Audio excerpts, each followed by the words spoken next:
زه د حکومت څخه غواړم چې معلولین معاشات زیات د عامه نظم ترانسپورټ سیستم برابر کړي. ځوانانو لپاره د کار زمینه برابر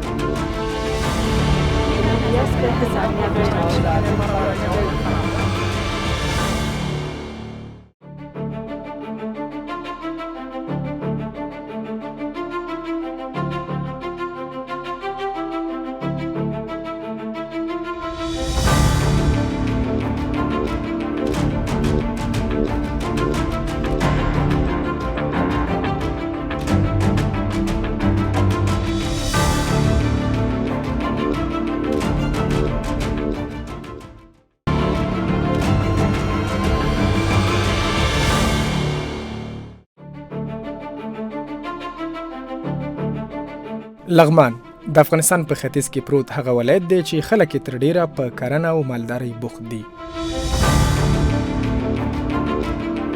دغه ولایت لرغونی تاریخ لري او د بیلابیلو تمدنونو شاهد پاتې شوی.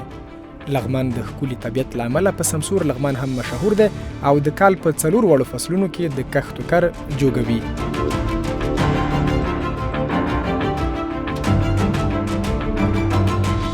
د یاد ولایت خلک له علم او پوهې سره ځانګړې مینه لري چې سلګونه ښوونځي او یو پوهنتون پکې آباد دی.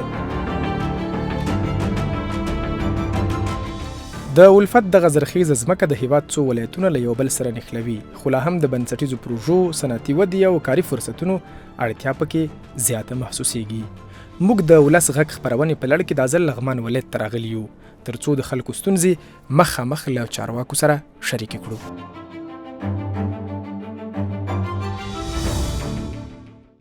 لغمان هغه ولایت چې د افغانستان ګڼ ولایتونه له یو بل سره نښلوي. دغه ولایت چې د خورا خوندورې هوا څښتن دی. د کال په 4 فصلونو کې د افغانستان ګوټ ګوټ ته ترې بیلابیل سبزیجات صادریږي. د دې ولایت خلک د علم او فرهنګ سره خورا ډیره مینه لري. اکثریت یې بیا پر بزګرۍ باندې اخته دي. په دغه ولایت کې 2 مهمې لویې پروژې هم شته: شاهي کانال او وطن ګټو بندونه. دا هغه مسلې دي چې د دې ولایت خلک ورته امیدواره دي. خو د لغمان ولسونه د برېښنا له کمښت څخه کړېږي. نن د ولس غږ خپرونه کې راغلي یو لغمان ولایت ته. په دغه ولایت کې د ولس پوښتنې مخامخ له دغې مسؤلینو سره شریکوو تر څو پورې دوی خپلې ستونزې مخامخ دغه مشرانو ته واوروي. زموږ د نن د بحث او د خپرونې درانه میلمانه دي د لغمان ولایت مرستیال والي مفتی محمد یوسف جمالزی صاحب، همداشان قومي مشر امان الله سحاق صاحب، او دې خواته بیا را سره د لومړي سر کې را سره مولوي جان محمد حامد صاحب چې د دې ولایت د اقتصاد رئیس دی په باس کې دی، او همداشان پوهنه لکه څنګه چې ما وویل د دغې ولایت ولس پوره مینه ورسره لري. د پوهنې رئیس مولوي شاه جهان ساجد صاحب هم را سره په باس کې شته. درنو میلمنو ستړي مسئ، ښه راغلاست.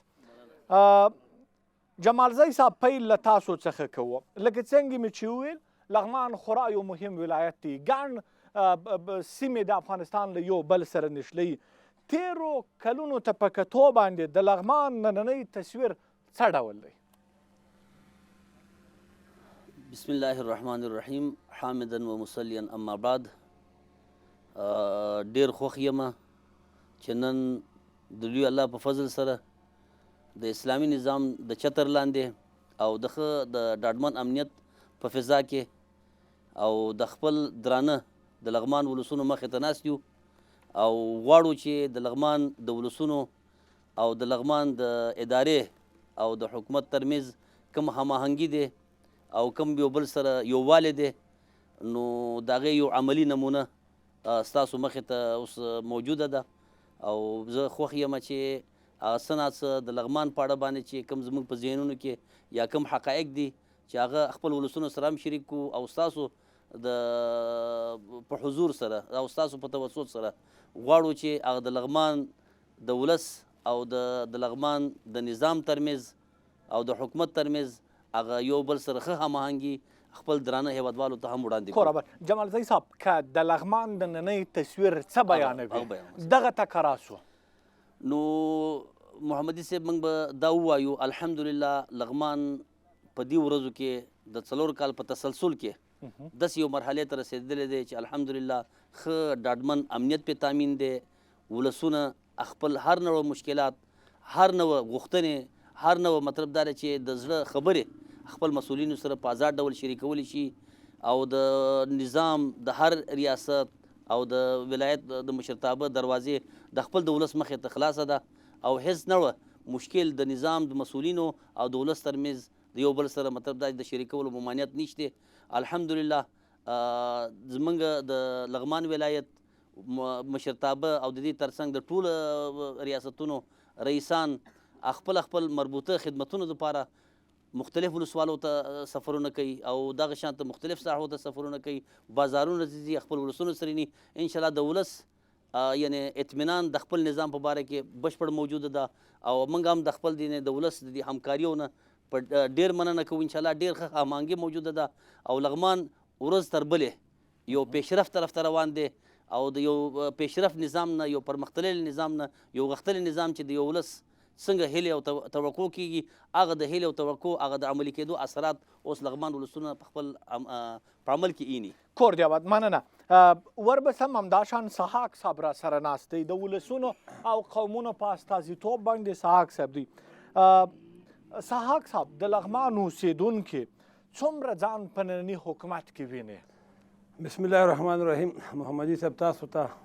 د میز ګډونوالو ته ټولو حاضرینو ته اول سلامونه او نیکې هیلې وړاندې کوم ډېره ښه پوښتنه ده د لغمان ولسونه الحمدلله لکه تاسو چې خپل په خبرو کې ورته اشاره وکړه چې لغمان د علم او ادب ټاټوبی ده دا موږ په حقیقت کې هم ثابته کړې د لغمان ولسونه سل په سلو کې د خپل د نظام سره همکار دي تر څنګ ولاړ دي ځکه د موږ د لغمان ولسونه سره چې برجبو کې په ټول افغانستان خلکو دا 40 کاله د اسلامي نظام دپاره دلته قربانۍ ورکړې وې نن الحمدلله هغه قربانیو رنګ راوړی اسلامي نظام د مشران معلمان دي نو د موږ د لغمان ولسونه د حکومت کې ځان سل په سلو کې ګڼي ځان د حکومت ګڼي او حکومت د ځان ګڼي ځکه چې د ولس پرته حکومت نشي کېدی او چې حکومت نه وي نو ولس هغه یا مشکلات او ستونزو ته به رسیدګي نه کړي نو د لغمان ولسونه دلته مشران ناست دي سل په سلو کې ځانونه خپل په حکومت کې داخل ګڼي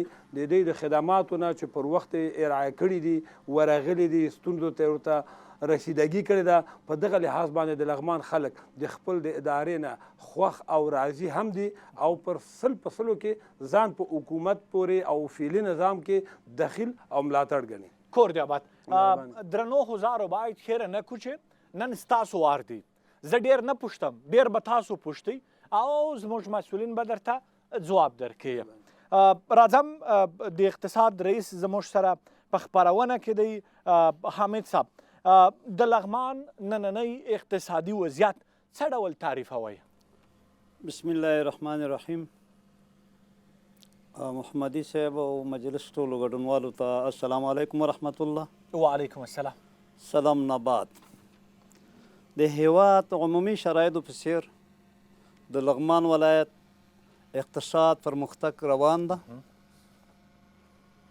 عاملونه دغه فتوحاتو نه بعد 4 کلو کې سرتاسري امن او دویم ملي او بین المللي مؤسساتو فعالیتونه دریم د زیربنا کارونو پیل څلورم د اقتصادي خوځښت د دې لامل ګرځېدلی دي چې د افغانستان د نورو ولایتونو په څیر د لغمان ولایت اقتصاد پرمختګ لوري پرمختګ وکړي او ولایتي اداره هڅه کوي چې د طبیعي سرچینو کرنیزو محصولاتو د خلکو مهارتونو له مخې یو دوامدار او پایدار اقتصاد رامنځته کړي صحیح رامنځته کړی دی رامنځته کړی او رامنځته کوي دغه ولس څومره پکې شریک دی ولس انشاءالله موږ سره سل په سلو کې شریک دي نو هېڅ مشکله دغه بخش کې موږ نه لرو څومره مو دروازې د دې ولس پر مخ باندې خلاصې دي؟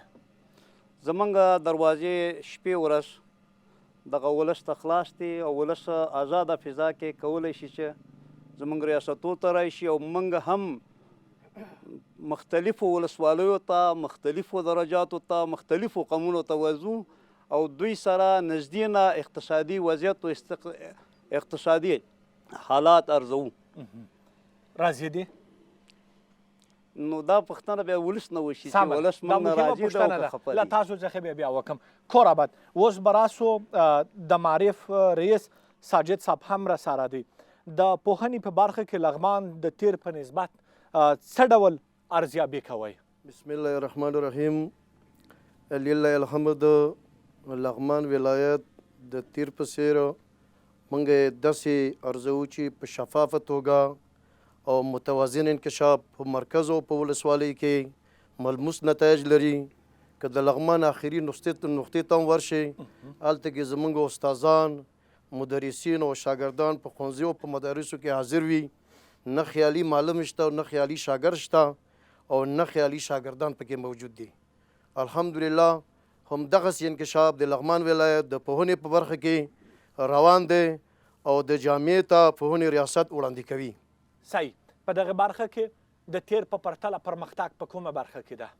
پرمختګ الحمدلله هم د اعمار په برخه کې په لغمان ولایت کې پرمختګ راغلی دی، هم د شاګردانو د سویې په برخه کې او د ظرفیت په برخه کې پرمختګ راغلی دی. په ټولو معنا د افغانستان اسلامي امارت د فتح نه بعد په لغمان ولایت کې چې څومره معارف او پوهنه ترقي کړی دی، دا به یو ولایت کې هم دغسې ترقي نه وی شوی، ځکه چې سخت کال د لغمان ولایت په ټول افغانستان کې اول نمبر راغی. خصوصا زمونږ یو متوسطه مکتب چې لاندې وناسیا مکتب دی، هغه د شهید عبدالوهاب لیسا چې دا په الینګار کې موقعیت لري او دیو ګوړې لومړی مقامونه وګټل، بلکې نړیوال ریکارډ یې مات کړو. مبارک دی درته. الله مو خوشحاله کړه. کور آباد. بیا هم راځم، بیا درته راځم. جمالزی صاحب، کوم اساسي کارونه ستاسو په راتګ باندې شوي دي او که د دریو مثالونه یې راکړئ چې یو دوه درې لوی کارونه چې دې ولس ته تاسو کړي هغه څه دي؟ زه به درته دا ووایم چې الحمدلله د اسلامي امارت راتګ نه وروسته په یوازې دوه درې نه ډېر کارونه په لغمان ولایت کې شوي درې به مثال د بیلګې په ډول باندې زه به یو څو د هغې یادونه درته وکړم. شاهي کانال چې د کوشتېپې نه وروسته یو ملي پروژه ده چې دا عملاً په لغمان ولایت کې شروع ده او تا مخکې ځکه یادونه وکړه چې دې کې یوازې د لغمان نه بلکې د ټول مشرقي یو هلمندي دې پورې تړلې ده. او دویم مسله چې د اسلامي امارت راتګ نه وروسته چې د لغمان ولس دپاره یو ښه خبر ده، هغه د یو ولسوالي رسمیت دی چې د پراشغان په نوم باندې یو نوې ولسوالي منظور شوې ده. دا هم د اسلامي امارت په راتګ سره د ولس سره یو ښه د ولس خدمت دپاره یو مرجع. جمالزی صاحب، او دریمه خبره په دې دلته بابا صاحب ډا کې د 10 میګا واټ د برق د برېښنا یو سولري سیسټم د کار لاندې ده او د هغې تر څنګ تقریبا موږ د بادپخ ولسوالي کې د ولسوالي تعمیر، د قومنداني تعمیر او یو اساسي کلینیک اوس دغه د تعمیري چارې روانې دي او نور هم ډیر اساسي کارونه دلته په لغمان ولایت کې شوي. جمالزی صاحب، آیا راته ویلی سئ چې د شاهي کانال کار څومره پرمختګ کړی؟ تقریبا موږ هفتوار زو د دغه کانال د چارو څخه لیدنه کوو او د هغې مطلب دا دی چې هغه پیشرفتي موږ ارزوو. الحمدلله چونکې دا خو ډېر اوږد پروژه ده، 2 کیلومتر د دې ټول طول دی، نو ختما یعنی ډېر زمانګیر دی. خو الحمدلله اوسنی چې کوم د کار بهیر دی د هغې نه موږ ډېر راضي یو، ځکه چې د میاشتې د 3 لک نه نیولې 4 لک ډالرو پورې دوی باندې مکلف دي چې دا کار دومره دغه مخې ته ویسي هر میاشت کې. دا پر مخ وړئ؟ او دا پر مخ وړي. کور آباد. بیا هم سحاق صاحب، آیا شاهدي ورکوئ چې د خلکو ستونزو ته د دغه ولس چې په استازي راغلي دي یا هم هغه ولسونه چې له دې ځای څخه د باندې دي د هغوی ستونزو ته دغو مسؤلینو چې راسره ناست دي او هغه نور چې غایب دي پر وخت باندې د دوی ستونزو ته رسېدنه کړې؟ محمدي صاحب، باید ستاسو د خبرې پوښتنې په ځواب کې ووایم، دنیا هغه متمدنې ټولنې چې ډېرې پیشرفته دي په هر لحاظ، په اقتصادي لحاظ، په نظامي لحاظ، په سیاسي لحاظ او په دنیا باندې نن روب او داب هم لري او حاکمیتونه هم کوي. په هغې کې به هم نیمګړتیاوې وي. صحیح. ما مخکې د خپل په خبرو په جریان کې تاسو ته عرض وکړه چې په دې وطن کې 40 کاله جګړه شوې، زیرو عجینو کړیو، دلته د نفاق تخم وکاره. او اوس هم تاسې په سوشل میډیا کې به وینئ چې څومره منفي تبلیغات د ملي وحدت په ضد باندې روان دي، د اسلامي نظام په ضد باندې روان دي، د خلکو د پردي کولو په کوشش کې روان ده. الحمدلله زه چې خپله د لغمان د یو وګړي په توګه کومو ادارو ته ورغلی یم، کم معلومات زه لرم، نو د لغمان خو الحمدلله اتلله کونه تر 1 میلیون پورې نفوس کېدی شي چې وي اټکل له مخې نه. نو زه چې خپله د مرکز د اوسیدونکو په توګه د یو قومي مشر په توګه کوم ادارو ته ورغلی یم، ما د مشرانو کارونه لیدلی دي، د دوی د هغه چلند نه زه متاثره یم. تاسو د ولس استازي یاست، زه د ولس استازی یم. واسطه ولرئ، څوک وپېژنئ، تاسو ته دروازه خلاصه سي، عام ولس ته هم خلاصه ده. محمدي صاحب کار چې په واسطې شو، بیا هغه حکومت خادم نه ده. خادم هغه حکومت ده چې د عام ولس ته د ټولو خلکو ته په یوه سترګه وګوري. د خپل هغه لغمان الحمدلله مشران، زه درته یو څو بېلګې وایم. زه د لغمان ولایت ته یو ځل ورغلم، د یو څه قومي خلکو د هغې د کورو خوا کې یو پروژه تطبیقېدله سرک، نو خلکو تقاضا وه چې موږ سره ورشه. صحیح. تاسې یقین وکړئ دا مشران نازي والي صاحب د وخت په مقام د ولایت کې دغسې ناستو لکه معاون صاحب چې دلته اوس د ولس په منځ کې ناست ده، موږ د خپله ستونزه ورسره شریکه کړه، فورا یې هغه مرجع سره رابطه وکړه، هغه ستونزه حل شو.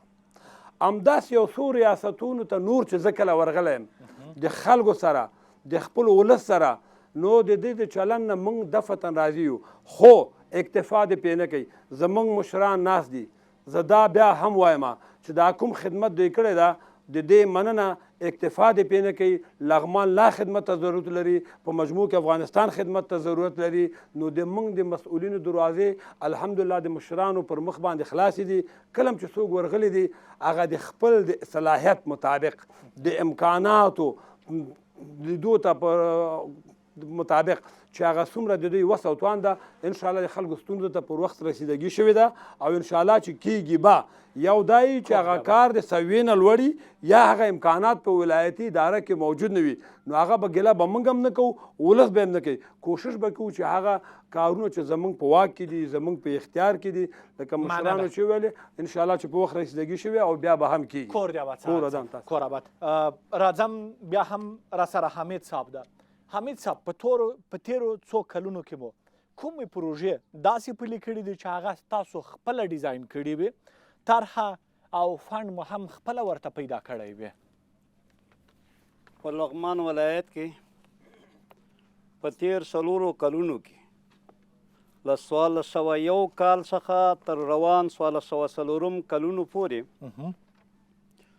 اویا پروژې تقریبا 540 میلیون افغانیو په بدل کې د زراعت، عامه روغتیا، زیربنا، خوندیتوب، پوهنې او حکومتولۍ په سکتورو کې د اسلامي امارت د انکشافي بودیجې څخه تکمیل شوي.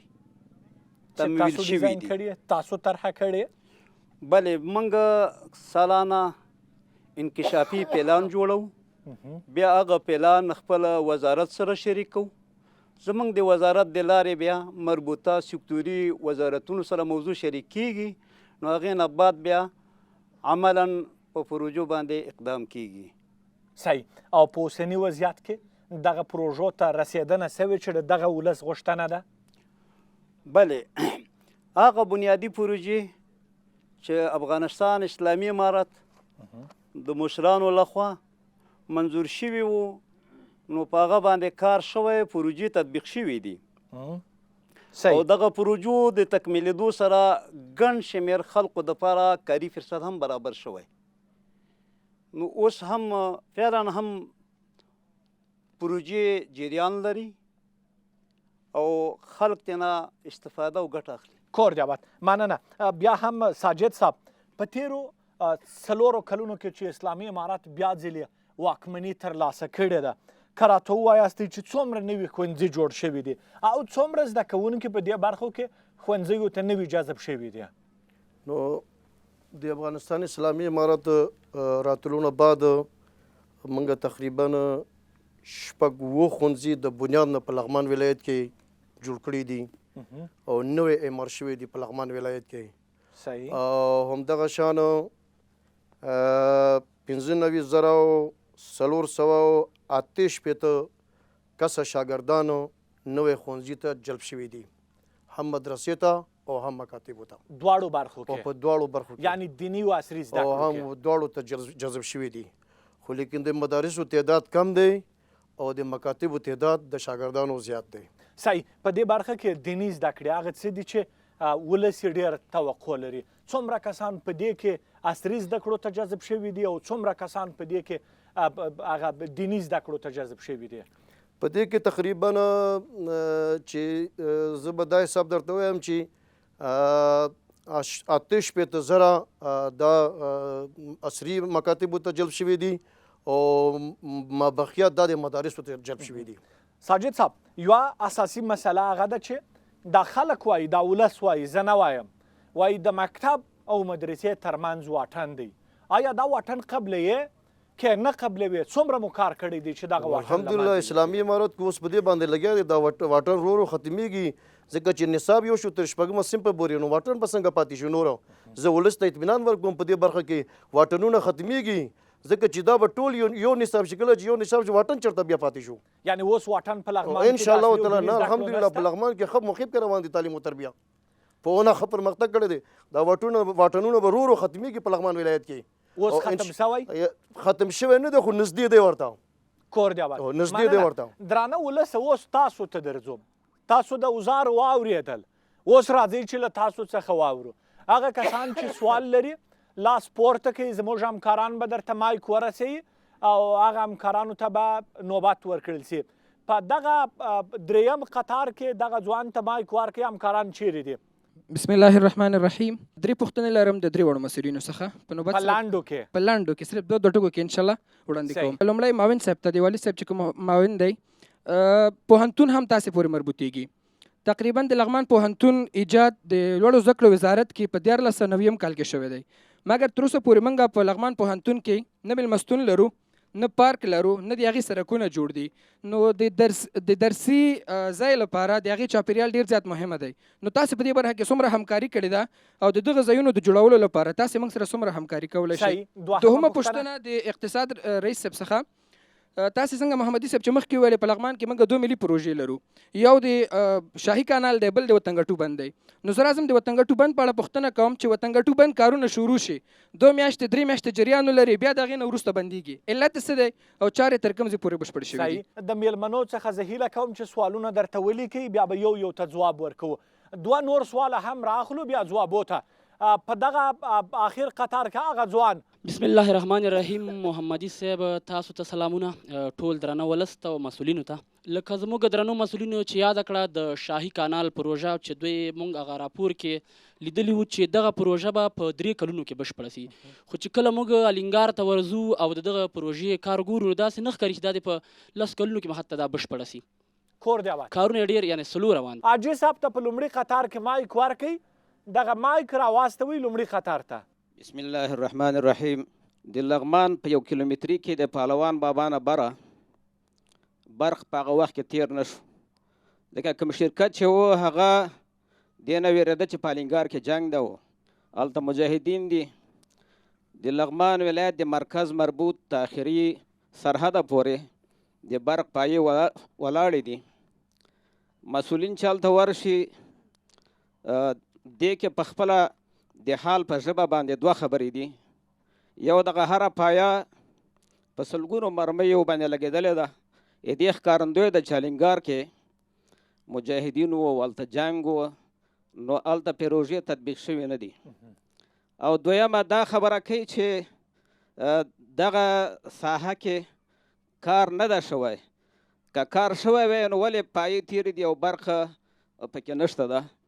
نو اوس دغه 4 کاله دا د اسلامي امارت چې امنن ده او دلته دغه نظام راغلی ده، د اسلامي امارت د مسؤلینو د شتون له وجې په هغه وخت کې کار نه ده شوی، هغې نه خو موږ ګیله نه کوو. نو د الینګار ولس ته د موږ دغه مسؤلین د اقتصاد رئیس صاحب او مرستیال والي صاحب کوم قناعت ورکولی شي چې په دې 4 کالو کې څه معنی موجوده وه چې الینګار ته برق نشته او پایې ولاړې دي. ډېره مننه. کور دی آباد. یو دا ځوابوو بیا درته راګرځو. جمال زای صاحب مهرباني 2 پوښتنې تاسو ته راجع وې، یو د پوهنتون او بله هم د برېښنا. محمدي صاحب ډېر خوښ شوم د دې ولس د دغه پوښتنو نه. نو لومړی کوم ورور چې پوښتنه کړې وه د پوهنتون یو محصل چې په پوهنتون کې دننه موږ پارک نه لرو، نو د دې په اړه موږ به داسې وایو الحمدلله چې کله نه اسلامي امارت راغلی دی نو ټول پوهنتونونو هر مشکلات ته پام کړی دی په شمول د لغمان. زه په خپله یو 4 میاشت مخکې د تحصیلات عالی محترم وزیر صاحب سره ملاو شوم هم د دغه د پوهنتون د مشکلاتو په سلسله کې، او د مخکې د دې نه چې زه د تحصیلات عالی محترم وزیر صاحب سره ووینم نو لاړم پوهنتون کې محترم رئیس صاحب سره د پوهنتون او د هغو کوم اساسي مشکلات او څومره چې د هغې نور رئیسانو د مختلف دغو نو هغه ټولو سره ما شریک یو جلسه وکړه چې د هغو نه د پوهنتون په اړه مشکلات واورم. نو بیا هغو چې کوم ما ته یادښت راکړی دی هغه ټول هغه وویل چې موږ په پوهنتون کې اکثر ډپارټمنټونو تعمیرونه جوړ دي، 2 ډپارټمنټ تعمیر نشته. نو لاړو جمال زای صاحب هغه یعنې د لیلیې د نشتون مسله تر کابله را رسېدلې ده. په لغمان کې زده کړالیان لیلیه نه لري، حتی کوټې او ځایونه هم په قیمته باندې ورته تمامیږي، او دغه ځوان هم وپوښتل چې میلمستون هم نسته او سړکان هم نسته. پارک مثلا نو د دې وجه نه چې کوم هغه مجموعي ستونزې وې چې کوم د پوهنتون د محترم رئیس صاحب لخوا ما ته راکړل شوي، ما محترم وزیر صاحب ته ویوړل، هغه ځای نه هغه احکام کړه راوړی دی، واپس ما د پوهنتون رئیس صاحب ته حواله کړی دی چې مطلب ستاسو دغه ضرورتونه دا ما د وزیر صاحب نه احکام واخیسته دا مخې ته چلوئ. نو یا دا ټول کوم چې ستونزې دي ذکر کړل دغه ستونزې دي موږ ته لیکلي وو، ما محترم وزیر صاحب باندې د هغې امر او احکام اخیستی دی او د پوهنتون رئیس صاحب ته حواله کړی دی. صحیح. او د برېښنا مسله چې حاجي صاحب یاده کړله، او دوم سوال دغه ورور دا کړی د وطن ګټو د بند په اړه باندې. بالي د وطن ګټو بند په اړه به دومره ووایم چې اگر که دا هم یو د لغمان دپاره یو مهم پروژه ده او انشاءالله د دې هغه کوم چې ابتدایي هغه تخنیکي حالات یې سروې وي نو هغه چې کله تکمیل شي بیا په هغې باندې اساسي بنیادي تیز کار به شروع کیږي. نو په دغه اساس باندې ما د هغې په اړه پوښتنه کړې ده. مننه. بله پوښتنه به د اقتصاد رئیس صاحب ته هم 2 پوښتنې راجع دي، ځکه برېښنا مې پرېښودله چې رئیس صاحب ورته ځواب ووایي. پوښتنې دې واخیستلې؟ مهرباني. شاهي کانال د دې ترڅنګ د برېښنا. نو هغه ورور چې ما نه پوښتنه وکړو د وطن ګټو د بند په حساب باندې، زه د ورور ته دومره اطمینان ورکولی شم د وطن ګټو بند، د کلاګوچ بند برق او شاهي کانال دا 3 واړه انرژي آب و برق وزارت پورې مربوط وو، چونکې وزارت محترم شاهي کانال باندې کار شروع کړ او دغه دواړه پروژې علي قدر امیر المؤمنین ته پیشنهاد شوي وو. نو انشاءالله دغه را روان نوي کال دپاره به د دواړو پروژو منظري راځي، هم به په وطن بټو باندې کار کیږي او هم به په کلاګوش باندې برق باندې کار کیږي. حتما مو د هغې واورېدل وایي موږ چې کله ساحه ته ورسو داسې معلومیږي چې په 10 کلو کې به دا پروژه پوره نسي، او ما ویل سوي وو چې په 3 کلو کې شاهي کانال بشپړېږي. نو محترمه د انکشافي بودیجې ته په کتو کار روان ده. لومبی فاز باندې کار شوی، دویم فاز دپاره دغه تېره ورځ جناب والي صاحب سره موضوع موږ شریک نو والي صاحب وی چې دا موضوع به زه انرژي آب و برق وزیر سره به هم شریک کړم او جناب علي قدر امیر المؤمنین سره به هم شریک کړم چې د دې بودیجه روان کال دپاره زیات کړي چې دغه کار ګړندی شي او زر کار وشي. کور دی آباد. درنو هزارو اوس راځو یو لنډې دمې ته، تر دمې وروسته به زموږ بحث دوام لري.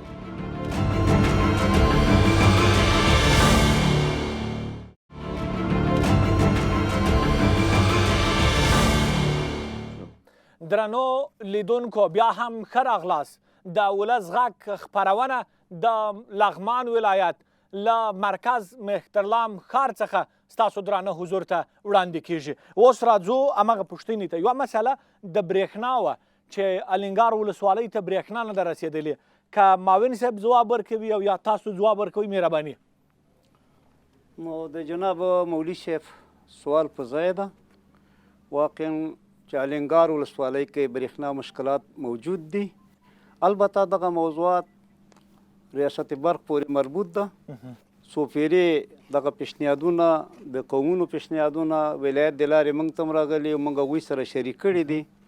هغوی را سره وعده راکړی چې موږ په دې باندې اقدام کوو، خو تر دې دمه کوم عملي بڼه یې معلوم شوی نه ده. کور دی آباد. مننه. د پوهنې رئیس صاحب ساجد صاحب پوښتنې دې حتما واخیستلې، یو د زده کوونکو ګڼ شمېر او د استادانو کمښت.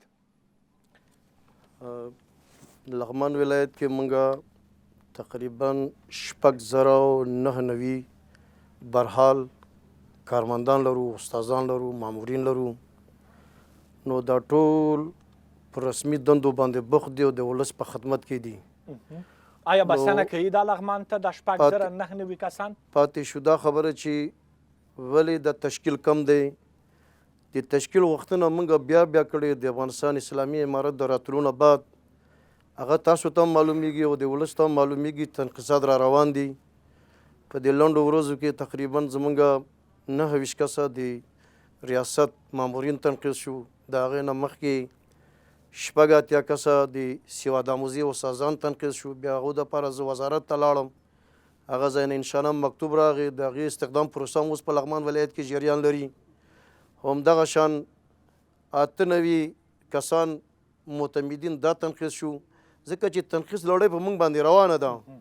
او بیا غوښتنې زموږ چې موږ د لوړ مقام ته کوو، پوهنې جلیله وزارت مشرتابه رهبري ته کوو، بیا هم دا د مشرتابه فرمان دی چې دلته په ولایتونو باندې تطبیقي کړي او را روان دی. د دغې ورور دغه غوښتنه بالکل په ځای ده. موږ هم شپه ورځ په دې لټه کې یو چې موږ دپاره باید تشکیل زیات شي، او تر څو چې زموږ د آینده نسل د ښه روزنې ښه ښوونې دپاره رسیدګي وشي او د شته ننګونې او د مشکلات دا رفع شي او دا حل شي په لغمان ولایت کې. تر اوسه پورې د تشکیل په برخه کې موږ نه یو توانېدلی چې پوره هغه تشکیل چې د لغمان ولایت دپاره پکار دی، دا تصویر کاملا موږ لغمان ولسونو ته وړاندې کور دی آباد. مننه. جمال زی صاحب بیا به راسو پوښتنو ته.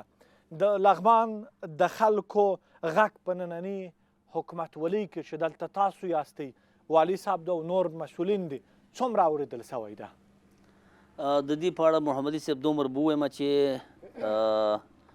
د اسلامي امارت د لغمان ولایت مشرتابه او ټول مسؤلین الحمدلله د ولس ټول غږ اورېدو ته شپې ورځ هېڅ د رسمیت ته پام نه کوي او همیشه د دې غږ اورېدل شوی دی، اوري یې. او زما په یادښت کې ماته داسې یو مسله نه یادېږي بغیر د 3 او 4 مسلې نه چې زما مخې ته چې یو مراجع راغلی وي او په ځای باندې د هغې خبره جواب شوی نه وي، هغې ته قناعت نه وي ورکړل شوی. ځکه چې کوشش زموږ دا ده چې دا په هر چا پورې چې اړ ولري، یو خبره سر راشي، یو غږ سر راشي، نو موږ کوشش کوو چې هغه اړوند مرجع ته هم احکام ورکو، ورسره زنګ ورته وهو. او دا سړی دا مراجع چې دی موږ ځان سره کېنولي، دې دپاره کېنولي چې تر څو پورې د دې دا ستونزې حل شي. بار بار دا په د ولایتي ادارو باندې ګرځېدو باندې داسې په تکلیف نه شي. بلې. جمال زی صاحب لغمان یو مهترلام ښار ده، بل 6 ولسوالۍ لري. دغه غږ تاسو یوازې د مرکز اورېدلی که د دغه ولسوالیو د ولسونو مو هم اورېدلی؟ محمدي صاحب موږ یوازې دا د لغمان د مرکز خبره نه کوو، نو باروبار د ولایت محترم والي صاحب او پخپله زه همدغه شانته دغه ټول چې څومره ریاستونه دي موږ په ګډه مختلف ولسوالیو ته سفر کړی دی او کوو یې، مختلف ساحو ته ځو، د خلکو په مختلف مطلب د ښه د خوشحالي او د غم په مراسمو کې برخه اخلو. هر ځای کې کوشش کوو چې د خلکو د حالاتو نه ځان خبر کړو، د هغو ستونزو ته رسیدګي وکړو او کوشش کوو چې د ولسونو کم خبرې په زړه کې پاتې نه شي او په دروازه کې پاتې نه شي، په یو ځای کې بل ځای کې اثار نه شي، غږ تر مسؤلینو ورسېږو او ټول ورسېږي او ټول موانع موږ د مخه لرې کړي دي. صحیح. تاسو وویل چې په لغمان کې نوې ولسوالۍ جوړه سوې ده. د دغې ولسوالۍ تعمیر جوړ دی نه دی جوړ؟ خلکو ته څومره هلته هغه ستونزې اورېدل کېږي او څومره رسېدنه ورته کېږي؟ نو محمدي صاحب د دې په اړه به داسې ووایم چې د دې ولسوالي د منظوري وروسته چې تشکیل راغلی دی، تشکیل یې پوره شوی دی یو میاشت کېږي. په دې یو میاشت کې دننه الحمدلله هلته د ولسوالي افتتاح وشو، ولسوال ورته معرفي شو، نور مسؤلین او مختلف د ادارو اړوند مدیرانو دغه ورته معرفي شول.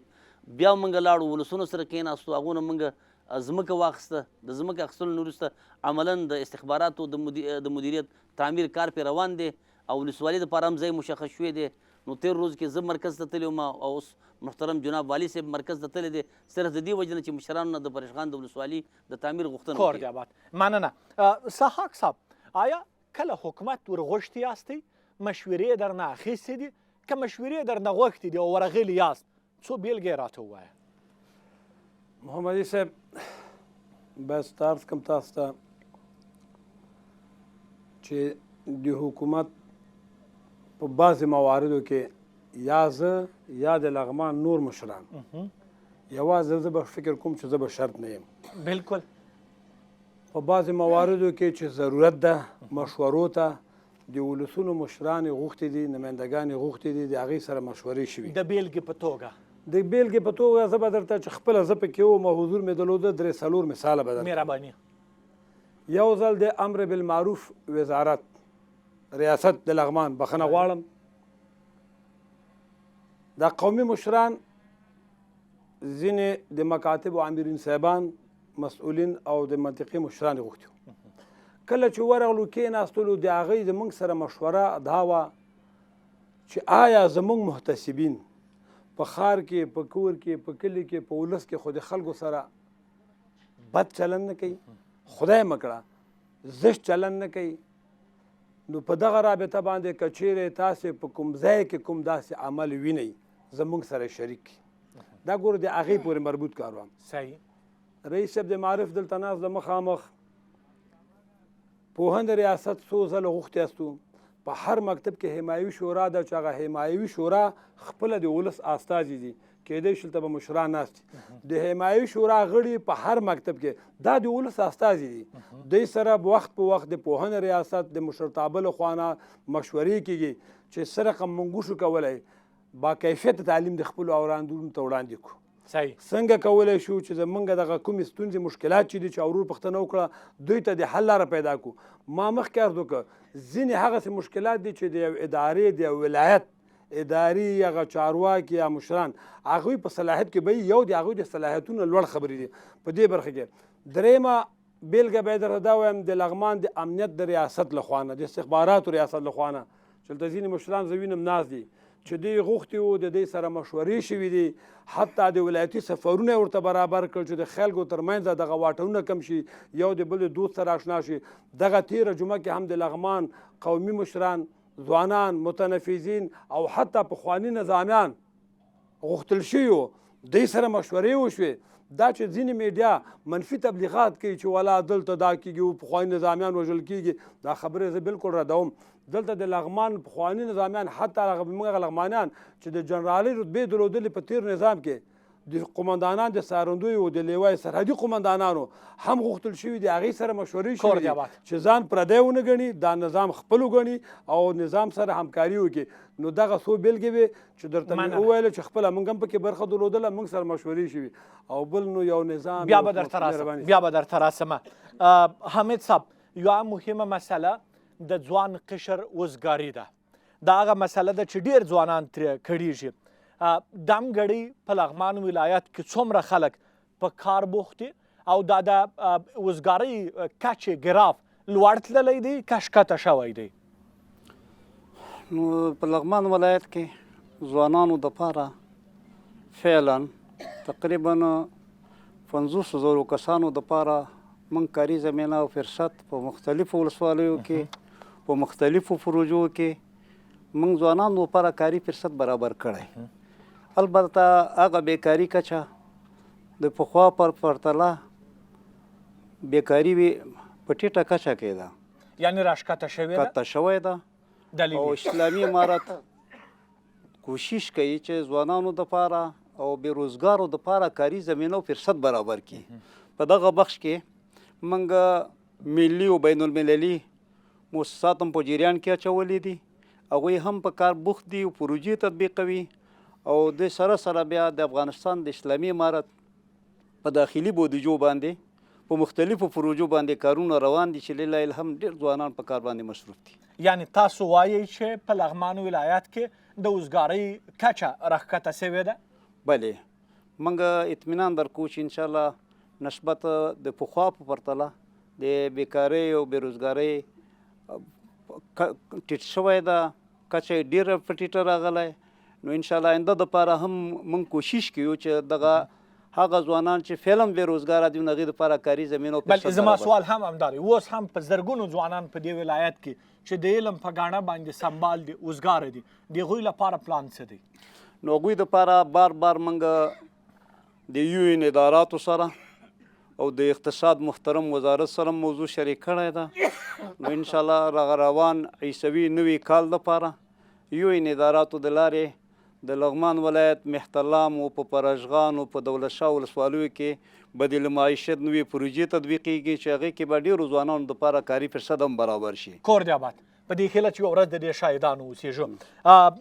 د پوهنې رئیس صاحب، ساجد صاحب، یوه مسله دلته جګړه تېره سوې ده، دلته د حاجي صاحب د خبرو مطابق چې ګڼ جګړې تېرې سولې، ګڼ ښوونځي به نړېدلي، ګڼ به په شاړو باندې بدل سوي، څومره ښوونځي مو شاړ دي او څه مو ورته کړي دي، اوس به څومره زده کوونکي تر شنه اسمان لاندې زده کړې کوي؟ الحمدلله ثم الحمدلله. دلته خو ځینې مکتبونو کې زمونږ لکه د زرکمر د وناسیا زمونږ یو متوسطه دی، هلته کې مالي پولیس ځای په ځای و، ان چې درانه وسلې هم هلته کې ځای په ځای کړي و هغوی، نو هلته ډېر جنګونه وشو. هغه اوس الحمدلله موږ داسې جوړ کړی چې ته ووینې ته هم خوشحالېږي، سره د حیاتۍ هم ترمیم شوی دی، هم حیاته پکې جوړه شو. څو ورځې بعد به انشاءالله تعالی د هغه افتتاح کېږي. همدغسې شهید حبیبالرحمن لیسا چې دلته کې ډېر جنګونه شوي دي، دلته د مرکز طرف کې د علیګار طرف ته، نو هغه هم انشاءالله موږ رغولی دی، ښه جوړ کړی هم دی. همدغسې علیشنګ ولسوالۍ کې دغه میا عبدالکریم لیسي دلته کې دغه مکتبونو باندې هم بمبار وشو، دلته کې لوی جنګونه وشو، دا موږ الحمدلله ښه رغولی دي، ښه جوړ کړي هم دي. همدغه شان په لغمان ولایت کې موږ چې تعداد به زه ټول درته وایم چې څومره ښوونځي موږ ترمیم کړي دي. په مجموع کې 12 مکاتبو لپاره عصري او فلش سیستم تشنابونه جوړ شوي دي. په مجموع کې 10 مکاتبو لپاره پاکو اوبو ساګانې اوبه سیستم جوړ شوی دی. په مجموع کې 8 مکاتبو لپاره ودانۍ جوړ شوی دي. په مجموع کې 3 مکاتبو لپاره حیاتي جوړ شوی دي. مجموع کې 40 باب مکاتبو لپاره سولر او برېښنا سیستم جوړ شوی دی. او په مجموع کې 9 مکاتبو د امارت اسلامي له بودیجې څخه ترمیم شوي دي. په مجموع کې 59 مکاتب د مؤسساتو له طریقه ترمیم شوي دي. په مجموع کې 98 مکاتب ترمیم شوي دي. نو یوازې موږ په دې باندې هم بسنه نه دی کړی. الحمدلله یو ملي سوداګر تاجر چې د هغه نوم حاجي صاحب عبدالوکیل دی، هغه په 1403 کال کې په لغمان ولایت کې یو مکتب چې د نیلاواړ مکتب دی د 15 لکو افغانیو باندې هغه د بنیاد نه جوړ کړ. اوس ورته یو سام ویل 80 متره کې خوب پکې روان دی، 6 سیټه تشنابونه هم پکې جوړ کړ دغه مکتب دپاره. همدغه شان د لغمان ولایت په هونې ریاست کې یو با مسجد یې جوړ کړ چې په هغه باندې 15 لکه افغاني مصرف یې راغی. همدغسې چندلام دوپړیزه مدرسې یې جوړ کړ، 40 لکه افغاني په هغه باندې مصرف راغی. همدغسې په قطبزیو لیسه کې یو بله درسي ښوونځی یې جوړه کړ چې په هغه باندې 15 لکه سره د یو بوره دا مصرف یې باندې راغی. دا لکه د ملي سوداګر چې دلته کې مصروف شو. همدغسې د علیشنګ کلي خلکو په خپله لیسه کې یو مکتب یې جوړ کړ په خپله پیسو باندې، دا هلته کې جوړ شو. همدغسې 52 لکه په خرغې ولسوالۍ کې 11 کوټې لکه د خلکو په کومک باندې هلته کې جوړ شو. همدغه شان 6 ساګانې په خرغې ولسوالۍ کې د خلکو په کومک باندې، یعنې ولس تاسو سره دی، دا همکاري موږ سره ولس کړی دی. دا ګورې هلته کې دا ساګانې جوړ شو او زمونږ دغه مکتبونه په اوبو باندې سنبال دي او الحمدلله اوبو پکې روان دی. کور دې آباد. ساجد صاحب راته ویلی سي چې د نجونو زده کړې دلته تر 6 ټولګي پورې څومره زده کوونکي لرئ، څومره ښځینه ښوونکي ورته لرئ؟ موږ تقریبا په لغمان ولایت کې ټول شاګردان 2,38,619 کسان دي او د دې جملې څخه 8,643 کسان دا ګورې نجونې دي په لغمان ولایت کې. او تقریبا 1500 پورې موږ ښځینه استادان لرو چې په لغمان ولایت کې په درس باندې بوخت دي. صحیح. دا ولس تاسو وویل دا ډېر میړنی ولس دی، تاسو یې بېلګې یادې کړې چې د ښوونځیو په جوړولو کې کلک ستاسو ملا تړلې ده. کیفیت د زده کړو څنګه دی دلته؟ الحمدلله ما خو مخکې درته وویل چې لغمان ولایت دا 3 کال دی چې پرله پسې دا ګورې کله 2 نمره راځي کله 3 نمره راځي او سخت کاله اول نمره شوی دی او داسې اول نمره چې د افغانستان ټول ښوونځي به د هغې په الهام باندې ورې جوړېږي. کور دی آباد، کور دی آباد. ولسه بیا تاسو ته راځمه، د تاسو څخه اورو هغه ملګري چې په شا کې لاس پورته کړی دی دغه ته مایک ورکوي. بسم الله الرحمن الرحیم. محمدي صاحب تاسو ته او مشرانو ته او ټول حاضرینو ته السلام علیکم ورحمت الله وبرکاتو. وعلیکم السلام. درې غوښتنې خو یوه غوښتنه د وطن ګټو د بند برق خو هغه مطرح شله، هغې کې به بحث نه کومه. لغمان ولایت چې د مرکز په مهترلام یادېږي خو مګر مهترلام بابا زیارت برق نه لري. تاسو ورشئ مهترلام بابا زیارت کې خانقاه شروع دی، د وزارت د خوا نه ورته امر ورکړی دی. هلته خانقاه یې د هره جمعې شپه باندې هلته علما راځي، هلته مشران راځي، ذکر کې ذاکرین راځي، خو تورې ترږمۍ ته ناست هلته. صحیح. ما د تیر والي نه امر اخیستی و، ما سره اسناد پراته دي. زین العابدین نه ما امر واخیسته، هغې امر ورکړ حج اوقاف ریاست باندې چې تاسو بابا صاحب زیارت ته مهترلام بابا زیارت تاسو برق وصل کړئ. خو متاسفانه معاون صاحب ځواب درته وایي. بل سوال مې دا و چې دا د ځوانانو بیکاري وطن کې ډېره بیکاري دی. اقتصاد رئیس صاحب دا خبره وکوله چې ځوانان صحیح او 50% به تاسو کار برابر کړی ورته. خو متاسفانه زموږ ځوانان نن سبا وګوره ټول ایران ته خوشي دي، ویزې بندې دي ټول روان دي ایران ته. تاسو فراه ولایت کې وګورئ 10 ځوانان زموږ شهیدان کړي دي په پوله باندې اوښتل زموږ افغانان شهیدان کړي دي.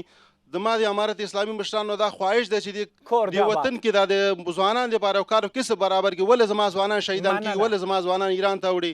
کور دی آباد، وخت مو ونیو، کور دی آباد. بل سوال را اخلمه. بل سوال دغه زموږ تکړه ځوان دا مخامخ راته معلومیږي دغه توره لونګۍ چې په سر باندې ده دغه ته مایک ورکوي. سلامونه محمدي صاحب تاسو ته درانه رهبرانو ته او د لغمان غیور ولس ته. په تېره 20 کلو کې چې د دولت شاه ولسوالي چې د تعلیم څخه لرې پاتې شوی دی او خلک یې د تعلیم او د تربیې څخه کمزوري دي، همدارنګه زه محترم رئیس صاحب څخه دا پوښتنه لرم چې په دولت شاه ولسوالۍ کې موږ اکثره ښوونځي داسې دي چې تعمیرونه نه لري. آیا تاسو د تعمیرونو لپاره هغې ته پروګرام لرئ، کوم پلان لرئ که نه؟ او بل علمي برنامې دي هلته چې آیا تاسو هغه خلک چې د علم څخه کچه یې ډېره ټیټه ده نسبت د مرکز څخه، تاسو کوم پلان ورته لرئ او کار مو ورته کړی که نه؟ آباد. مننه. ترڅنګ د همدغه حاجي صاحب ته مایک ورکړه، بیا چې چا لاس پورته کړه هغه ته به راسمه. بسم الله الرحمن الرحیم. لومړی سوال مې دا ده چې زه د علیشنګ ولسوالۍ د دولت شاه او د پراژغان د ولسوالیو په تاسیس باندې موږ الحمدلله خوشحاله یو. خو لیکن تیر تاریخ ته که متوجه سو موږ د قرغیو د علیشنګ او د الینګار ولسوالۍ درلودلې. څه وجه ده چې هغه ولسوالۍ په دریو بدلیږي او د الینګار لپاره تصمیم نه نیول کیږي. نورلام صاحب یو لوی علاقه ده، سنگر په الینګار کې نیازی یو لوی علاقه ده. د هغې لپاره آیا د ولسوالیو د تاسیس ترتیب لري او که نه لري؟ صحیح. دویم سوال مې دا ده د رئیس صاحب د هلو ځلو نه چې په کیفیت د معرف کې کړي دي او تعمیراتي سطحه کې هر قسمه له ولسي خلکو نه له حکومت نه امارت نه غوښتنې کړي دي، سا یې کوشش یې کړی، د هغې نه ډېره مننه کوو. صحیح. سوال مو دا ده چې اوس موږ ډېری ښوونځی د موږ بې احاطو دي، ډېری ښوونځی مو سرپناه نه لري. نو د دې نه د اقتصاد رئیس صاحب نه او د معاون صاحب نه مې غوښتنه دا ده چې معرف ته توجه وکړئ او د موږ الحمدلله کیفیت د معرف مو ښه ده، لیکن په تعمیراتي سطحه کې زموږ اوس هم مشکلات په تقریبا په 80% کې زموږ مشکلات موجود دي. 60% مشکلات به حل وي. دریم قطار کې دویم نفر دی ځوان ته مایک ورکوي. بسم الله الرحمن الرحیم. په مرکز مهترلام او په ولسوالیو کې دولتي ځمکه ده چې هلته شخصي کورونه آباد دي. هغه کورونه والا د نوي کار کولو لپاره نه پرېښودل کېږي، هغوی په دې ډاډه نه دي او دولت ترېنه ګټه نشي اخیستلی. په اوسنیو شرایطو کې داسې کوم پلان شته دی چې دغه نمرې قانوني شي او د خلکو ته ورکړل شي، یا هم د بدیل برخه کې کومه پروسه په لاس کې لرو او که نه؟ بله پوښتنه مې له قدرمن د پوهنې رئیس صاحب څخه ده چې اوسنۍ وختونو کې په ټوله کې پکار دا ده چې نوي موضوعات زده کوونکو ته ورکړل شي او وویلی شي. زموږ په ډېری ښوونځیو کې استادان د پخواني دي، یعنې دوی د ظرفیت لوړونې لپاره کوم پروګرامونه تر دې مهاله په نظر کې شته یا هم په آینده کې دوی دې برخې ته پام کوي او که نه ځکه نوي موضوعات تر څو زده کوونکو ته انتقال شي چې هغوی وشي کولی شي. وروستی سوال را اخلو بیا مسؤلین ځواب ورکوي. زه به دغه لاسونه ډېر راته پورته سوي دي. دغه ځوان ته تاسو بلې وه، دغه ته مایک ورکړه. بسم الله الرحمن الرحیم. نوم یې محمد فهیم د وردګ ولایت اوسېدونکی او په لغمان پوهنتون کې د انجینري پوهنځي محصل. محمدي صاحب په لومړی قدم کې د دوو قدرمنو مشرانو څخه مې سوال دی، یو دا چې د محصلینو دپاره د پوهنتونه بیرون اتاقونه چې دي د هغو کرایې لوړېږي ورځ په ورځ باندې. دا سوال مې د مؤمن څخه دی. بل سوال مې د اقتصاد رئیس څخه دی. له دې ستونزې سره تاسو مخ یاست؟ او د دې ستونزې څخه موږ مخ یو چې ورځ په ورځ د اتاقونو کرایې چې دي هغه لوړېږي، تقریبا هم تر 4,000 4,500 پورې ختلي دي.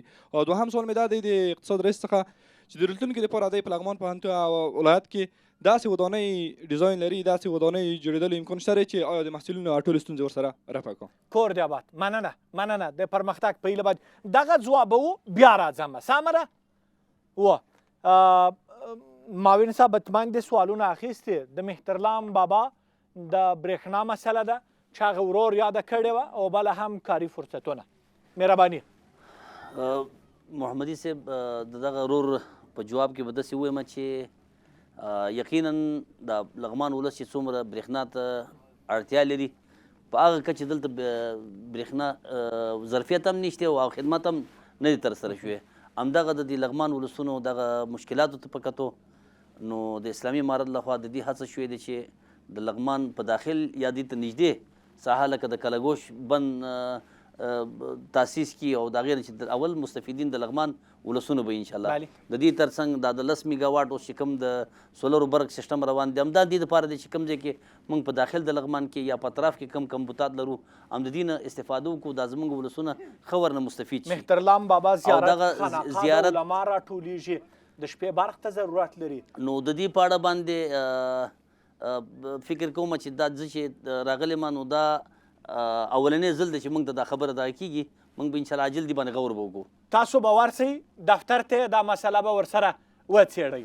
سمه ده معاون صاحب خوښه دي؟ تعقیب مهم دی بس باید چې راشي موږ هغه اړوند رئیس صاحب راوغواړو دا مستونزې حل کولو دپاره به عاجل هڅه وکړو انشاءالله. کور دې آباد. او د وزګارۍ په اړه باندې څه ورته وایي؟ او د ځوانانو بیکاري کچه یقینا موږ دا منو چې دا یوازې د لغمان ستونزه نه ده بلکې دا د ټول افغانستان ستونزه ده چې زموږ افغانستان ځوانان چې څومره کار ته اړتیا لري او څومره یعنې هغو دپاره یو اقتصادي یو وظیفې ته ضرورت لري نو هغه نشته. خو الحمدلله په ټوله معنا په نظام کې د دې یو کوشش شتون لري او عملاً کار پې روان دی چې زموږ ځوانانو دا بیکاري کچه ورځ په ورځ په کمېدو شي. الحمدلله همدغه مسلې ته په کتو باندې یو خو هغه بخښونو چې دلته د اقتصاد رئیس صاحب وړاندې کړل د هغې نه علاوه نو موږ په لغمان ولایت کې د دې په کوشش کې یو چې ډېر کاري فرصتونه ځوانانو ته مخې ته راوړو. د دې وجه نه دلته یو صنعتي پارک دپاره هم یو دغه شوی دی ځای مشخص شوی دی. موږ ډېر تجارانو سره په تماس کې یو وخت ناوخته موږ تجاران ته دعوت ورکوو یوازې د لغمان ولایت اړوند تجاران نه بلکې ملي تجاران. پرون هم په دغه سلسله کې زموږ په کرغیو کې د احمد شاه ابدالي بابا په ملي پارک کې چې خوشبختانه یو ملي سوداګر جناب نظیر احمد احمدزي صاحب په توسط سره هلته تقریبا څه د پاسه 2000 جریب ځمکو باندې یو پارک جوړ شوی دی. نو هلته د هېواد په کچه مشهور تجاران غوښتلی شو موږ هغو سره مجلس لرل. هلته موږ هغو ته دعوت ورکړ چې لغمان کې د څه د فابریکو دپاره ځای شته موږ ځای خاص کړی دی. تجارانو ته موږ دعوت ورکوو چې تاسو راشئ په لغمان کې هم په زراعت بخش کې سرمایه‌ګذاري وکړي هم پکې دغه نور مختلف فابریکې دلته وجود ته راوړي چې زموږ د لغمان ځوانان د بیکاري کچې د بیکاري سلسلې نه وځي. مننه. د پوهنې رئیس صاحب ته ګڼې پوښتنې متوجه وې. حتما د هغه د دولت شاه د ځوان سوالونه هم پر یاد دي د ظرفیت لوړونه او نور. مهرباني. موږ په لغمان ولایت کې تقریبا 346 رسمي او خصوصي مکاتب لرو. د دې جملې څخه څلوېښت موږ خصوصي مکاتب لرو په لغمان ولایت کې او 122 لیسې لرو او 86 موږ متوسطې لرو او 94 موږ ابتدایي لرو په لغمان ولایت کې. نو زمونږ هغه ښوونځی چې ودانې نه لري تقریبا 103 بابا زمونږ ښوونځی په لغمان ولایت کې ودانې نه لري. باید چې زده کوونکي تر شنه اسمان لاندې ناست دي او دا زمونږ یو ضرورت دی او دا باید په لغمان ولایت کې جوړ شي. دا موږ منو چې د اعمار نه اوسه پورې پاتې دي او زمونږ اوسه پورې لاس نه دی بر شوی چې دغه مکاتب موږ د بیخ نه جوړ کړو او د لغمان ولایت د ولسونو د اولادونو دپاره خدمت دپاره وړاندې کړو. او موږ په لغمان ولایت کې تقریبا 109 بابا یعنې داسې ښوونځي چې ودانۍ لري خو لیکن احاطې نه لري. دا په لغمان ولایت کې موږ ضرورت لرو چې دغه 109 بابا مکاتبو احاطې باید په لغمان ولایت کې جوړ شي چې دا مکاتب زمونږ مستور شي او دا آباد شي. او همدغه شان چې د ظرفیت لوړولو دپاره زمونږ دغه ورور کومه پښتنه وکړه انشاءالله موږ په لغمان ولایت کې په نصاب په تطبیق باندې پوره کار کړی د یونیسف په ملاتړ باندې ورکشاپونه د یونیسف په مالي مرسته او د ابرار مصطفی په ملاتړ باندې موږ ورکشاپونه ورکړي دي. همدغسې شوراګانو ته موږ ورکشاپونه ورکړي دي. مخکې خو داسې و چې یو 12 پاس معلم به ګوري اصول صنفي ته کېنولی شو خو لیکن د افغانستان اسلامي امارت اوس دغه کار بدل کړی دی. اوس به دې نه رسو انشاءالله تعالی یو 14 پاس او 14 پاس به دا ګوري اصول صنفي ته کېنولی شي تر څو چې د تعلیم بنیاد قوي شي. هغه ښه روزنه باید چې بنیاد ته ورکړی شي نو پاسه بیا اسانه دی. مهم پوښتنو سوالونه تر اوسه پورې پاتې چې ځوابونه یې معاون صاحب درته وایي. لانډه دمه لرو تر دمې وروسته بیا هم له موږ سره پاتې شئ.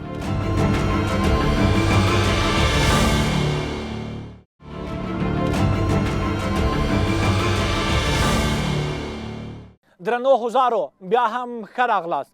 د مهترلام بابا په ټاټوبي د لغمان مرکز مهترلام ښار کې د ولس غږ خپرونه کې ستاسو په چوپړ کې یو.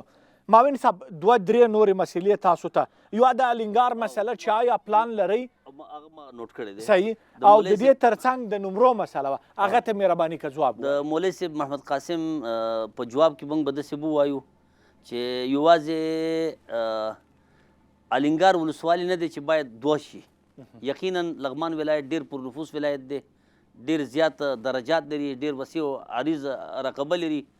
نو دا یو پیشرفته دي چې موږ دپاره امارت لخوا یو بل د پراشغان په نوم باندې ولسوالي منظور شو. دا یو پیشرفته دی انکار ترې نشي کېدی. خو البته موږ زما په دغه باندې او چې موږ په دې باندې څه ناڅه مشرانو سره دا خبره شریک کړې ده او موږ په جریان کې یو انشاءالله الله پاک نو امید دی چې په دې کې زموږ مشران لکه څنګه چې د ولسونو هغه واقعي ستونزې اوري او هغې ته رسیدګي کوي نو دغه زموږ د لغمان ستونزې به هم انشاءالله مشران به دې ته به یو مثبت جواب راکوي.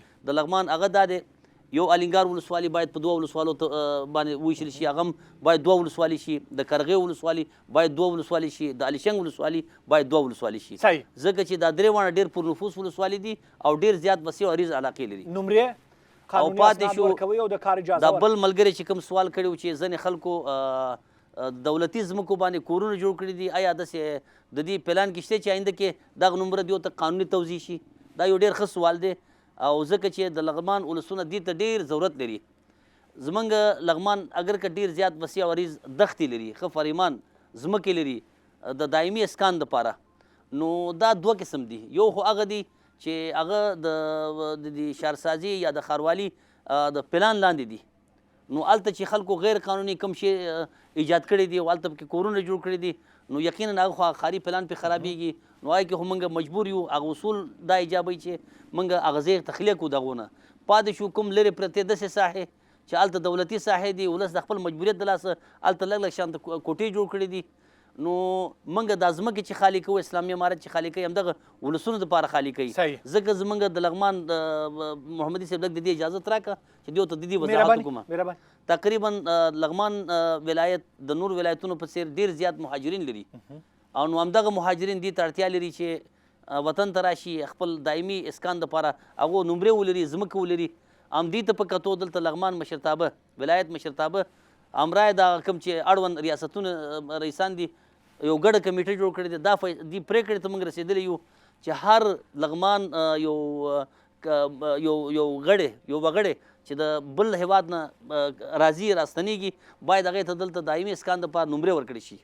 نو تقریبا موږ دغه کار عملي کولو دپاره چې دا یوازې په خبرو کې پاتې نه شي، نو یو څو ورځې وړاندې موږ او تاسو تقریبا یو هفته کېږي چې د یو شهرک اعلان عملا دغه افتتاح وشو، پسې 2 شهرک نور هم اوس په پلان کې دي. نو موږ غواړو دغه شان د هر لغمان راستنېدونکي غړي ته یو نمره ورکو، هغه د اسلامي امارت اصولو مطابق. پاتې شو کوم ورونه چې همدغه مهاجر نه دي خو همدلته میشته شوي دي، غیر قانوني ځمکو کې میشته شوي دي، موږ انشاءالله کوشش کوو چې هغه ځای نه هغو بې ځای نه کړو، هغو دپاره یو قانوني لارې چارې خپل مشرانو سره د اصولو مطابق ولټوو او هغو ته یو د دایمي اسکان یو جواز ورکړو. بله دغه د وردګو ځوان وایي چې زموږ لپاره اتاقونه نه پیدا کېږي او کرایې خورا لوړې سوي دي. د زده کړیال د جیب خالیوالی خو به ټولو ته معلوم وي.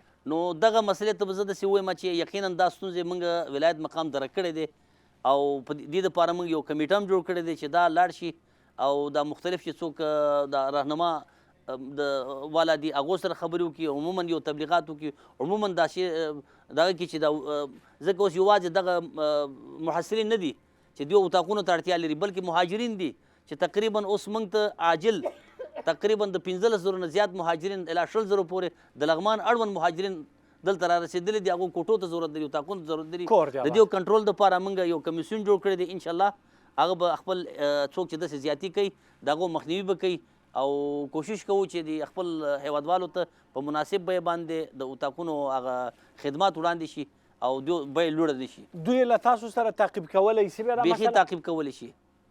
تاسو واورېده د معاون صاحب دروازه ستاسو پر مخ باندې خلاصه ده. یوه پوښتنه یا 2 پوښتنې زه اخلم بیا تاسو ته راګرځم. سحاق صاحب د سیمې له خلکو په ځانګړي ډول لرو پرتو سیمو کې د سرتیرو او د محتسبینو چلند څه ډول دی؟ آیا خلک وهل ټکول شکنځلې سپکې سپورې ورته کېږي که نه؟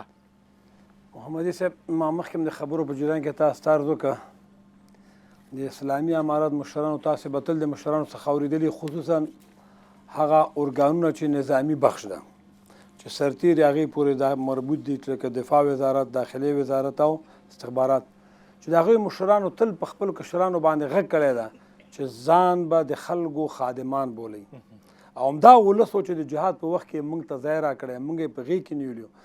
نو انشاءالله تر اوسه پورې داسې واقع خو ما نه ده اورېدلی چې دلته به د الینګار الیشنګو د مختلفو ولسوالیو خلک ناست وي، کیدای شي زه پرې خبر شوی نه اوسم، آګاه نه اوسم چې بیا ونه وایي چې خدای مې کړه دا سړی څه وایي، خو خپله شخصا زه د داسې مسلې نه تر اوسه آګاه شوی نه یم. چا شکایت هم نه دی در وړی؟ چا د کوم شکایت هم موږ ته نه ده راوړی. بالفرض که په یو کلي کې دغه د ملخ سرتیري چې دي دا هم د لغمان خلک دي، دا هم طبعا په یو کلي کې په یو قریه کې به اوسېږي، به ځمکه به لري، کور به لري، عادي ژوند به لري. کیدای شي د یو سرتیري د خپل د یو کلیوال سره په یوه بله شخصي مسله باندې یو شخړه یو جنګ جدال پیدا شي، خو د نظامي امکاناتو څخه استفاده کول یا د موقف نه سوء استفاده، هلته نظامي محکمه شته، که چیرې دا کار څوک وکړي هلته مجازات کیږي او مشران ورته هرګز دا اجازه نه ورکوي. کور آباد د اقتصاد رئیس صاحب سره یو سوال، دغه همیش خلک له دې شکایت کوي چې د مرستې کیږي خو د مرستې پر انډیوالۍ باندې تقسیمیږي، شفافیت نسته پکې، دغه ولس ته څه وایې؟ ولس ته خو موږ ډاډ او اطمینان ورکوو، کله چې یو پروژه راځي هغې سروې دپاره د اقتصاد ریاست نماینده او د ولایت محترم مقام نماینده او مربوطه د سکتور ریاست نماینده او موسسې والا دغه ګډ هیئت ځي ساحې ته، هلته سروې کوي. سروې نه بعد چې کله سروې تکمیل شي بیا هغه لیستونه موږ نظر نه تیروو او توضیح په عام محضر کې کیږي چې د ولایت محترم په لیستو کې انډیوالي و، خپلوي و، ملګرتیا نه پالل کیږي؟ د دې کاملا اطمینان درکوم چې هیڅ نه وه، په شفافیت کې مشکل نه لرو موږ او 100% کې موږ په دې مطمئن یو چې زموږ دغه توضیحات څومره دي نو دا ټول شفاف دي.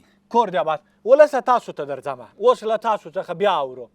هغه کس چې په آخر کې ناست دی فکر کوم داسې دغه ترڅنګ و دغه ته مایک ورکړه. زما پوښتنه د پوهنې د رئیس محترم څخه دا ده چې ولې د دولتي مکاتبو په نسبت د خصوصي مکاتبو زده کوونکي په هره برخه کې پرمختللي دي؟ ستونزه څه ده؟ او دا چې خپلو خبرو کې یادونه وکړه چې موږ هر قسم امکانات خپلو مکاتبو ته کړي، مصارف هم کړي، نو ستونزه په څه کې ده؟ کور دی آباد. بسم الله الرحمن الرحیم. بار هم نه لرو، ډېری محصلین چې تحقیق کوي بار یې کوي، شخصي ځمکې نیسي، حتی یعنی په اجرا باندې ځمکې نیسي. بسم الله الرحمن الرحیم. خو یو خواهش مې دی محمدي صاحب چې لغمان چپه دره دی، خلک ځي توجه زیات کوي، لغمان ته توجه نشته. خو تا دا خواهش کوم چې زموږ د لغمان د مظلوم غږ ټول چارواکو ته ورسوي. نن راغلی یم دغه تاسو سره ناست یم او ستاسو غږ جناب پر ټوله محترم نړۍ معاون رسوم. صاحب ټول ویل خو لغمان یو سمسور او تعلیم طالبیه با علم او ټول لغمانی دي با طلب دي. خو یو خواهش مې ده چې د سرخکان نه تر ولایته پورې دا سړک تنګ دی، د جمهوریت نه تر دې خوا په 2 نفره شهیدان شوي دي. زه غواړم چې لغمان مې ولس نه ټول این روخان چې دا سرک موږ ته عمومی جوړه شي. مصران اینجا کلانای ما 6 است. ما خود ما از فراجغان هستیم، فعلا برادر باشنده نوابات هستیم. صحیح. که از مقام ولایت از سیاتامه تا اونجا ما 1000 متر فاصله نداریم. درست. زمانی برادر دولت د برادر ولسی تړون یعنی انجینر صاحب سروی برق مارکه ده که هم ششتگی از پایه زده شده، ترانسفرمر تارا دوانده شده، کلش برادر مکمل. یعنی برق ندارید؟ برق نداریم. میخواین؟ و کسی برادر مثلا هیچ توجه هم نمیکنه. یکی دوم از این رئیس صاحب معرف الحمدلله از ما برادر ماست، از دری ماست، از برادر وطن ماست، برادر مثلا به او خاطر طرفش میکنیم؟ چند دفعه تعریف نمیکنیم. چند دفعه ما در برادر مثلا برادر ریاستش مراجعه کردیم که خودش از سیری موتر بردیم، رئیس محترم ما اینمی جای به خاطر مکتب ماندیم که قوم جدا کرده. 5 ریب زمین از برادر دور دولت پیشنهاد نادایش هم جور شده، تمام چیزش تکمیل است. تو میره برادر غور بکو که اشتکای ما از مکتب مانده. بسم الله الرحمن الرحیم. پښتنه مې دا ده چې دغه د ګلارام طرف ته دغه ډاګ چې ده ډاګ په ښاروالۍ کې ماسټر پلان ښاروالۍ هغه د نقشه ده د کابل نه د وزارت نه راغلې منظوره ده او شارک ده.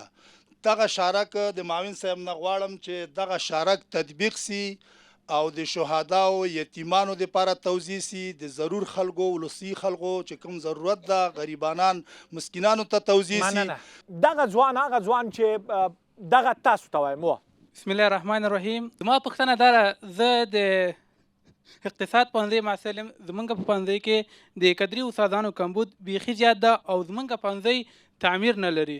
نو که چیرې د مشران له موږ سره شریک کړي چې زمونږ د پوهنځي لپاره یا کومې لاسته راوړنې لري او کنه، او دغه ستونزه چې ولا دا ما خپله د تحصیلاتو عالی له وزیر سره هم شریک کړی، هغه موږ ته څو ځلې دا وعدې هم راکړې، خو تقریبا د ما 4 کاله ورسېد خو زموږ د پوهنځي لپاره کوم تعمیر تاسیس نه کور دی آباد. بسم الله الرحمن الرحیم.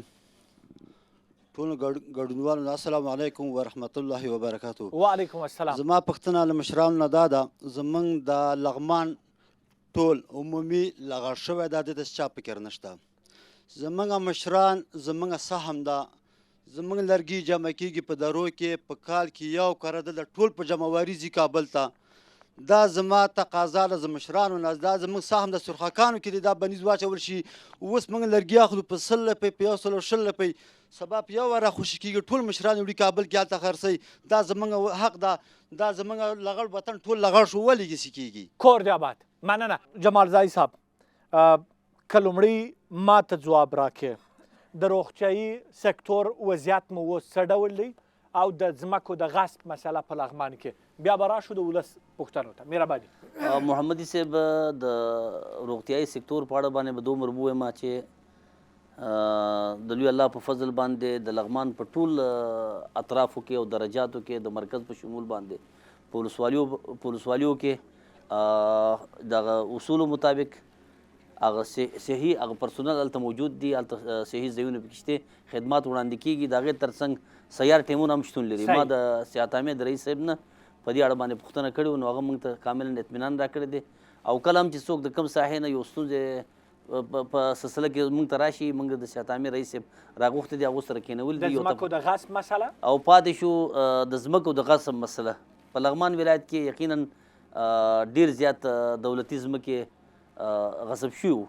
نو د اسلامي امارت راتګ نه وروسته الحمدلله کله چې د امیرالمؤمنین صاحب حفظه الله په ځانګړي فرمان باندې د غصب د استرداد کمیسیون جوړ شو نو د هغې په توسط سره داسې په زرګونو جریب ځمکه هغه د غاصبین نه راستنه شوې دی او راګرځول شوې دی. اوس دغه دی چې هغه د ولس په خدمت کې دی، څه په شهرکونو کې څه په بل څه باندې اوس د ولس په خدمت کې دی، هغه د ولس دپاره توضیح کېدو په دغه کې دی. کوربه درنو کم شیبې را سره انتظار وباسئ. دا د خپرونې په لړ کې چې پورته کېږي ډېر بد تصویر ښکاري، نو هیله مې دا ده چې یو څو دقیقې 15 دقیقې نور هم انتظار وکړئ. او هغه ده نو دغه را سره مراعات کوئ. مهرباني اوس د ولس غږ او دلته قومندان صاحب عبدالشکور جهادي نو هغه تقریبا دا ویلو چې د سرخکانو نه مرکز پورې دا سړک بله تنګ ده نو تنګ دی او یقینا په دې باندې موږ وینو چې ولس هم په ستونزو کې او ځینې ترافیکي پیښې هم پیښیږي. نو په دغه سلسله کې اوس انشاءالله العزیز پخوا چې کوم ماسټر پلان و د هغې مطابق اوس نوې سروې شوې دی نو دا دواړه غاړه دا سړک به فراخیږي انشاءالله العزیز. او د تحقیق مسله د پوهنتون او دا خو په دې اړه باندې زه اطمینان ورکوم. او پاتې شو دا سړک په اړه باندې یوازې دا صحیح په لغمان کې مشکل نه دی، بلکې دا د کابل او جلال آباد لویه لاره چې کوم دا دې کې هم ډېر زیات ترافیکي پیښې راځي او په دې باندې رش د موټرانو زیر زیات د ورځې یو ورځ کې کله د 2-3 حادثاتو موږ شاهدان یو. او د ګلارام شهرک سوال یې وکړ او د دې ترڅنګ د پهلوان هغه وایم صاحب لاند او نو انشاءالله د پاتې شو د دې ګلارام په اړه باندې انشاءالله موږ به هغه کوم ملګري چې دا خبر وکړه مولوي صاحب او نو حمید الله مولوي صاحب چې کوم دا خبر وکړه موږ به انشاءالله شروال صاحب راوغواړو دا موضوع به تعقیب کړو انشاءالله چې کوم ماسټر پلان د هغې په اساس باندې کار مخې ته ویسي د اصولو مطابق. او پاتې شو د دې یو د پهلوان بله د تحقیق مسله او د زراعت د اقتصاد پوهنځي او د زراعت پوهنځي په اړه باندې یو 2 محصلینو په دې اړه باندې پوښتنې وکړل. نو هغه کوم ډپارټمنټونه چې هلته تعمیر نه لري نو هغو کې یو د زراعت پوهنځي و یو پکې د اقتصاد پوهنځي و شریعت و که نه نو او د زراعت په بخصه شو وبخئ نو دغه یعنی دغه مشکل اما د امر اخیستی دی یو هغه ځای نه پاتې شو د زراعت په اړه باندې واقعیتا دلته په داخل د پوهنتون کې تحقیقاتو دپاره فارمونو دپاره کوریو دپاره چې کوم د زراعت یو محصل دې ته اړتیا لري هلته کافي ځمکې نه لري.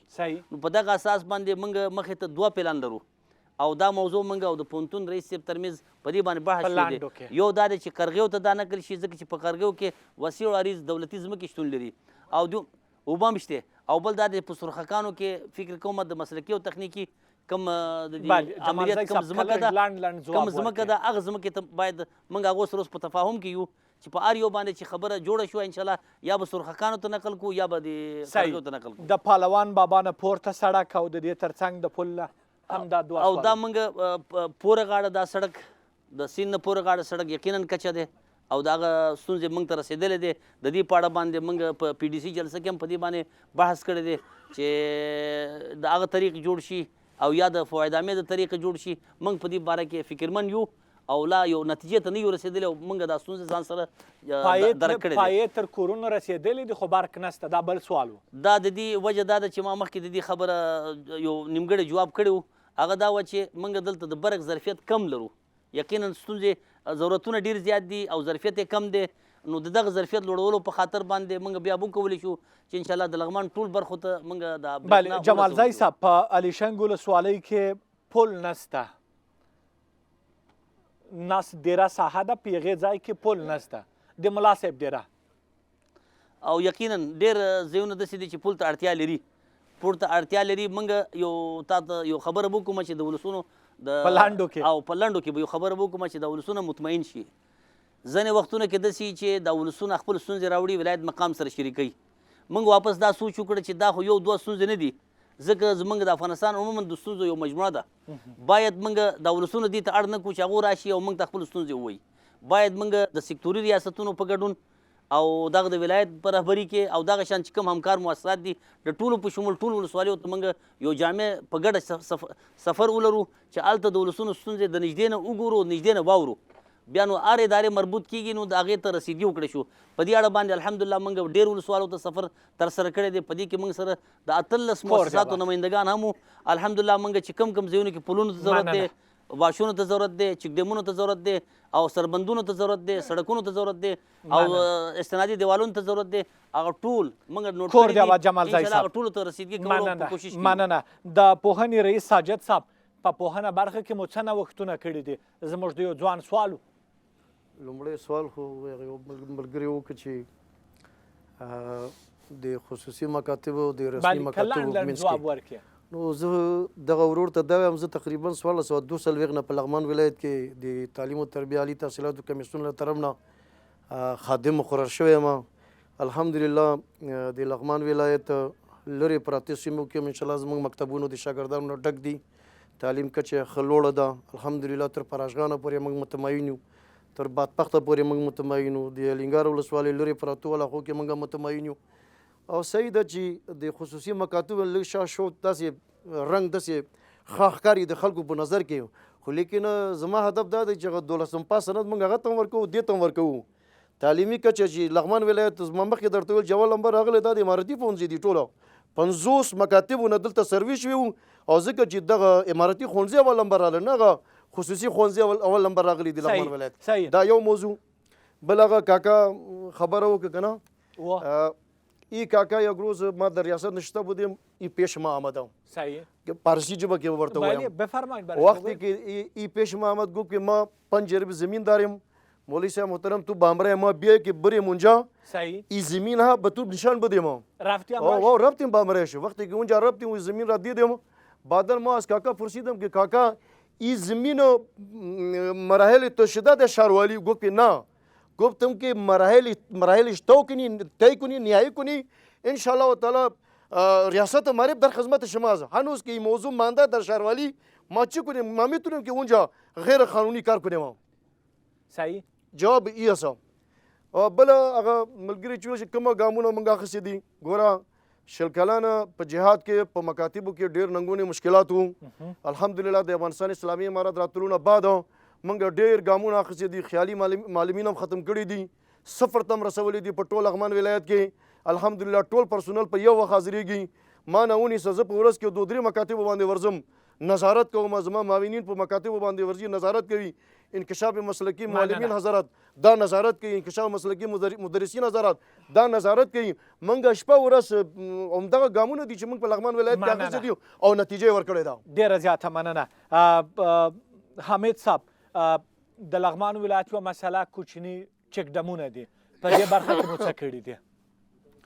محترمه دغه یو واضح مسله ده. د چک ډیمونو په حساب باندې په مرکز مهترلام کې په ګلارام کې یو اساسي بنیادی چک ډیم او هغې سره سره واړه چک ډیمونه تقریبا 8 پورې واړه چک ډیمونه او دارنګه د مهترلام پورې مربوط میداني ساحه ده. هلته تقریبا ډیر چک ډیمونه مؤسساتو همکارو مؤسساتو د لارې جوړ شوي دي. کرن چې هغه هم د مهترلام پورې مربوطه یو ساحه ده، تقریبا 160 چک ډیمونه او یو اساسي چک ډیم.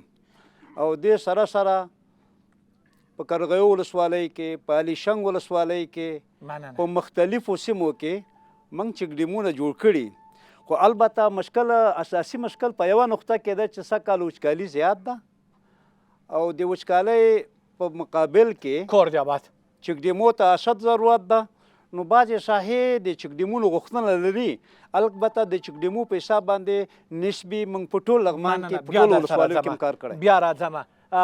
سحاق صاحب دغه ولس 3 غوښتنې چې د راتلونکي لپاره تاسو له دغې مسؤلینو یا نورو غایبو څخه لرئ هغه به څه وي؟ محمدي صاحب زه به ستاسو په اجازه د خپلې پوښتنې په 2 برخو ویشم. په لاندو کې یو د خپل د مسؤلینو څخه اول چې د لغمان د پوهنتون د پوهنځیو د زیاتوالي موضوع صحیح چې مشران د وزیر صاحب تحصیلات عالی سره شریکه کړي چې 4 پوهنځي لري باید نور پوهنځي اضافه شي.